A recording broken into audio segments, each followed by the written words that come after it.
With local charities to make this Christmas a lot happier for children and families in need. Here with more is Tara Keith. She's with Child Focus. It's in Clermont County, the Clermont County group we are working with, and we're doing this toy drive on Saturday. It's a really big deal. I'll get to that in a minute, but I want to ask you first about Child Focus. Sure.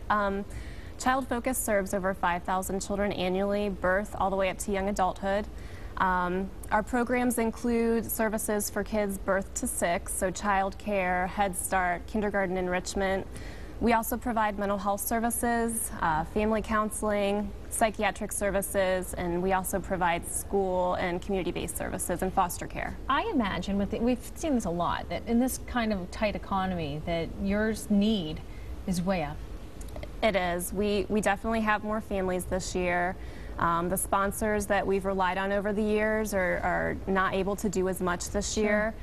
We actually still have 11 families that aren't sponsored.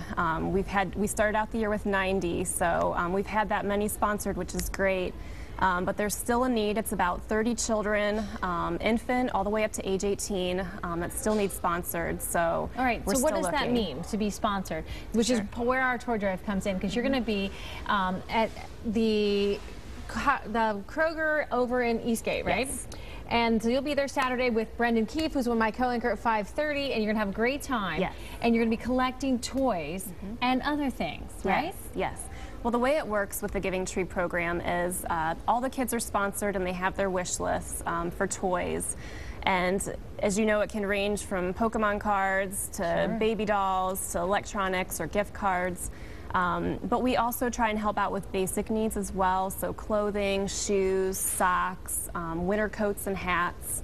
And we also help the family out with basic needs as well, so we try and put together cleaning products basket, food basket, and some hygiene products as well. Which is helpful that we'll be at a grocery store at the time, so you can just pick up something, and it doesn't have to be expensive. Helping out does not, because all of us are tighter right now. It really is true, and so it doesn't have to be expensive to give a little bit, which is really nice. And so are you going to, that day I imagine you'll have a list ready for us, so we can be saying, look, we need this, this, and this, and these children really want Pokemon cards or a Barbie doll or whatever it may be. Absolutely. And you know, as you know, the needs don't start or stop over the holidays, so if we do have more than we need for this year, we'll definitely use it throughout the year as family needs come up as well. Gift cards are great, especially for groceries and for gas. Even the basic needs help, and certainly, you know, kids need toys throughout the year as well for birthdays and things like that. Yeah, you know what, these kids didn't ask for any of this stuff, so they just, a little joy in everyone's life would be wonderful this holiday. That's what I hope for this holiday season. Here's the deal. We want you to join Holiday Toy Team 9 on Saturday, December 3rd. We're going to have special live broadcasts at 8 a.m. All the 9 News anchors will be collecting news toys at Kroger stores in Newport. I'll be in Hyde Park. We'll be in Liberty Township, Harrison, and of course she'll be at Eastgate with Brendan. You can bring your toys right here to Channel 9 where Steve Raleigh will be, and you'll be dropping off those toys, we hope, from 6 a.m. to 1 p.m. We hope we can count on all of you, and we're so glad that you could stop in for a few minutes. Yes, thanks for having me. I appreciate it. We can